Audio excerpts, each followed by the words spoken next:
Well, hello everybody, and welcome to another edition of the Breakfast Club with Got That Funk. Thanks for joining me. So I'm just going to say it straight away. Obviously, the title of the video kind of gives the theme away.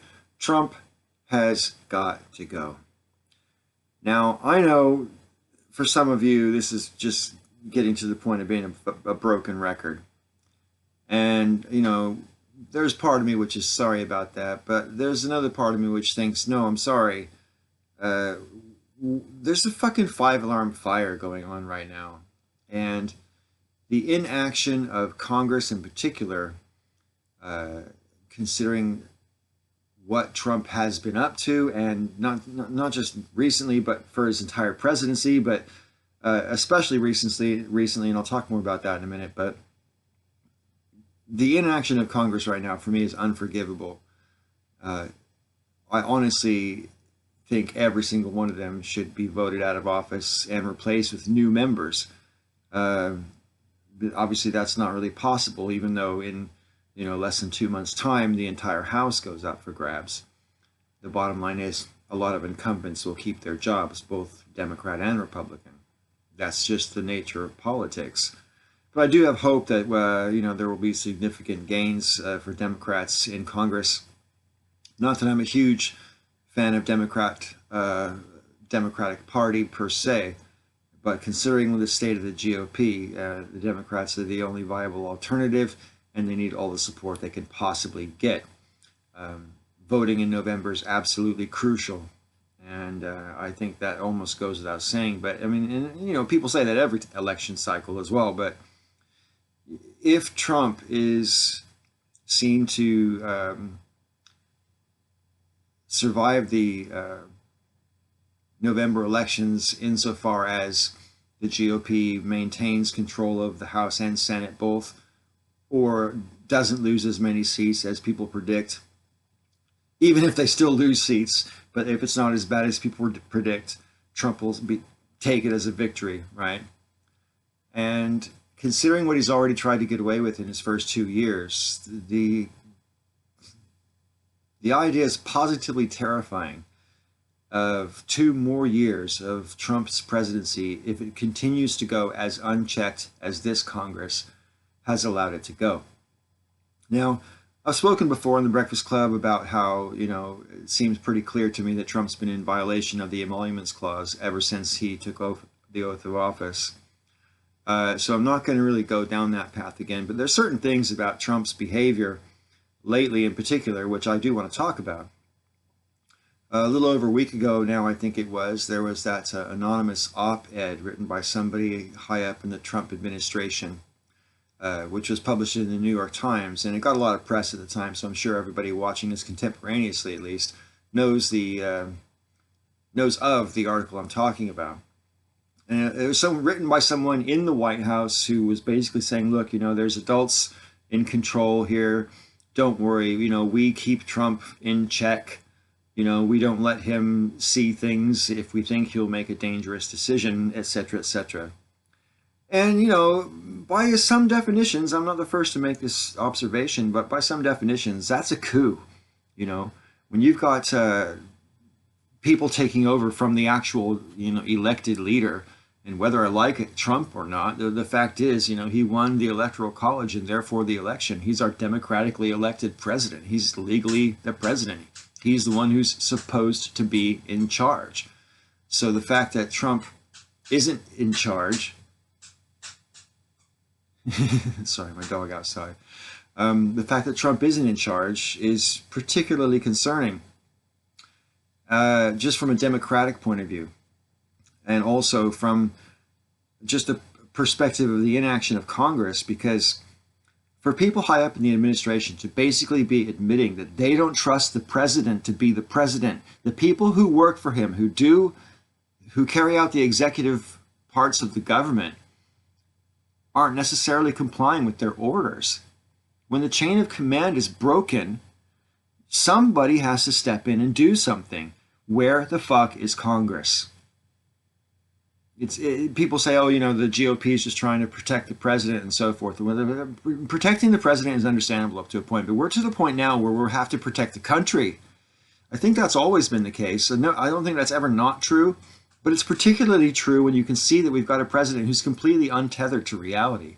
Trump makes up his own reality in his own head and doesn't believe the reality that the rest of us experience is actually reality. And Trump thinks he can get away with telling any lies that he wants to, for example, and just people have to believe him because he's Trump and therefore you have to believe him. And I'm sorry.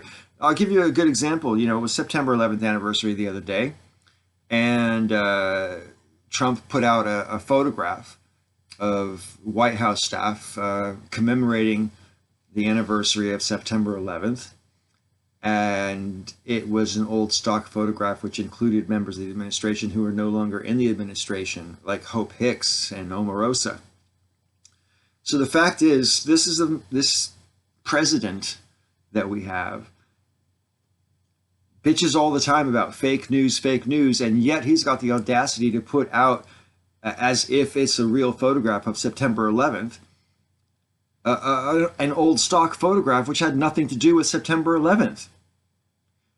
It's an insult to the intelligence of every American to sort of try to pass that off as a brand new photograph. And what's worse, I mean, how much respect do you have for the commemoration of the tragedy of September 11th if you're prepared to tell a lie in the act of commemorating it?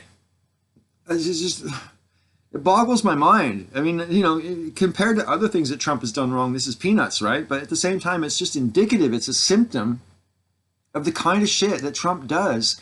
It's like they're rubbing our faces in it, and they're basically saying, look, you know, there's nothing you can do about this. I can get away with, you know, just making shit up. I can get away with anything I want. And even when you call me out, I'll just go, no, sorry, mistake, wrong photograph, or whatever the fuck excuse they're going to end up making for that photograph. I don't know what they can make up. I mean, like I say, it's got people who aren't in the administration in it anymore. It's clearly not the White House staff commemorating September 11th. And I just,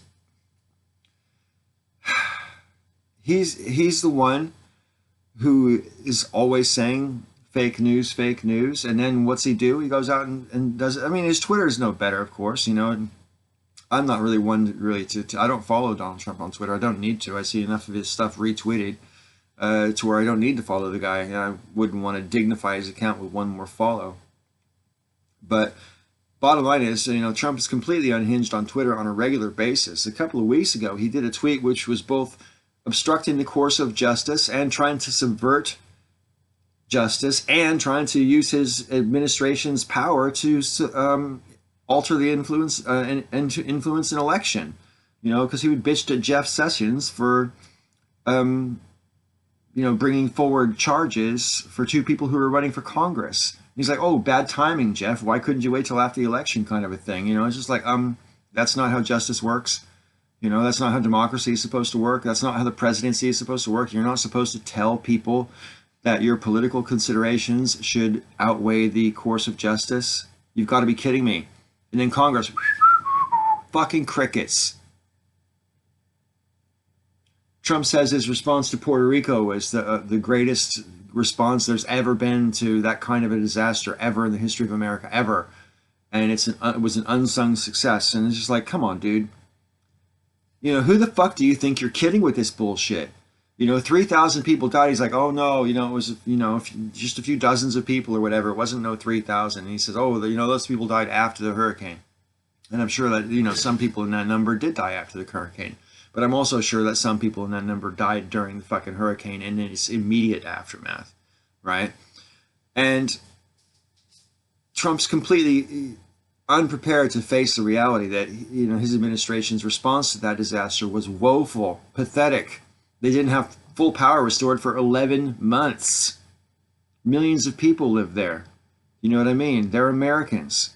And Trump's response to it was completely inadequate. And that's being kind.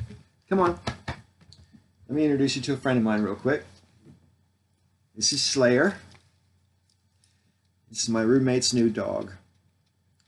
And it's pretty cool because I already love him. And he loves me. Even though he does know he belongs to my roommate, he is totally like my little buddy. And Slayer is a bordoodle. He's half border collie and half poodle. And I get all the joys of having a dog without any of the responsibility or expense or inconvenience. So I feel pretty lucky. Anyway, back to Trump. The question has been asked on this channel by myself, by Nathan, I'm pretty sure by Kazoom as well. You know, what is it going to actually take for Congress to perform its function of checking the executive? What will Trump have to do? Because there are some things that Trump might do, it will be too late to check him if he does those things. Like, for example, if he decides that he's in too much hot water because the Mueller investigation is about to report, maybe he might just, like, you know, lob a couple of missiles at a sovereign country. Maybe it'll be Iran, for example. And I just think we shouldn't have to live like this. We shouldn't have to live in fear that the president might lose his fucking shit and start a war. That's ridiculous. You don't start a war because the president is unstable. That's ridiculous. And that's where we're at. That's where this is headed. I know there's people who think I overreact about this issue. And, you know, that's possible. It's possible that I'm just, you know, reading too much into it. And I'm too wrapped up in the things that I see and in the things that I read. But I don't follow very much mainstream media at all. I don't have a television. I don't watch, you know, CNN or MSNBC or Fox News or any of that stuff. I get my news from other sources. So when it comes to, like, people accuse me all the time of buying into the mainstream media narrative, I mean, you know, it might seem like some of my opinions are in line with what goes on in the mainstream, but I also think most of my opinions don't. And when it comes to Trump, it's like, you know, everyone's the whole mainstream media except for Fox News is against Trump. Well, you know what? Wake up and smell the fucking coffee. There's a good reason for that, okay? Trump isn't just a bad president. He's dangerous. And y'all need to wake up to that fucking simple fact, all right? I know Mike Pence won't make a great president if he becomes president, but anything is better than Trump at this point. Literally anything. And, you know, there's some people out there as well who go, oh, you're just pissed off because Trump won. Well, you know what? You know, you're pissed off because Hillary lost, they say. And it's just like, you know what? I'm pissed off that Trump won more than I'm pissed off that Hillary lost.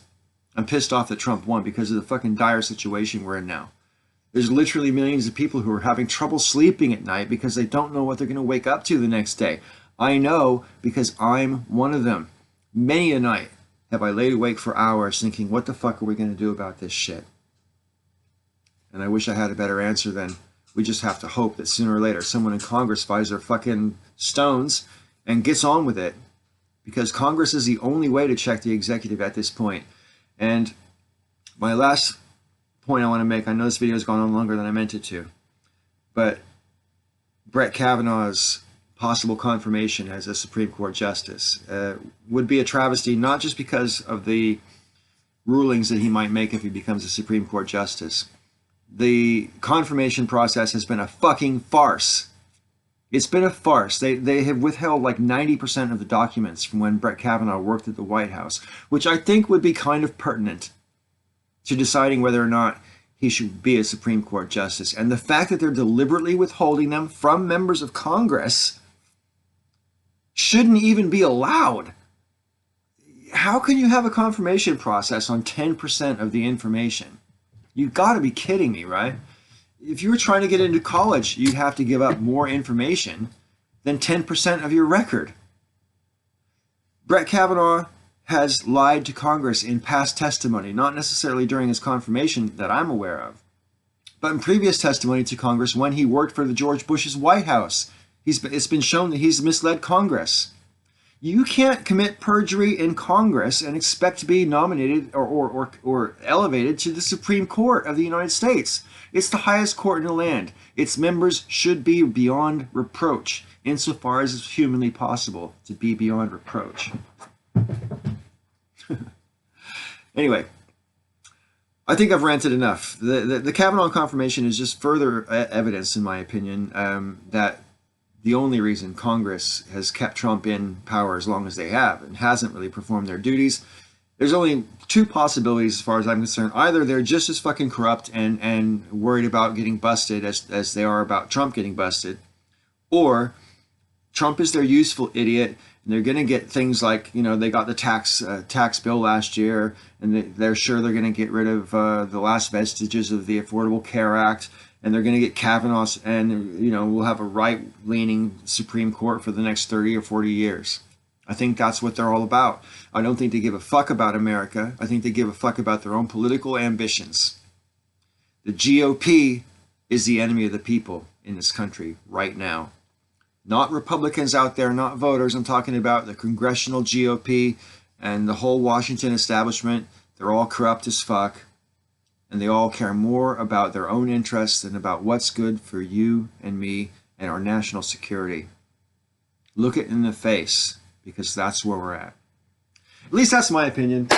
Let me know what you think in the comment section down below. I look forward to a vigorous discussion, and I'll see you again next week. I don't think I've got a guest video for tomorrow's Breakfast Club, but if you want to make me one, let me know, all right? And I might put you on. Thanks for watching. Peace.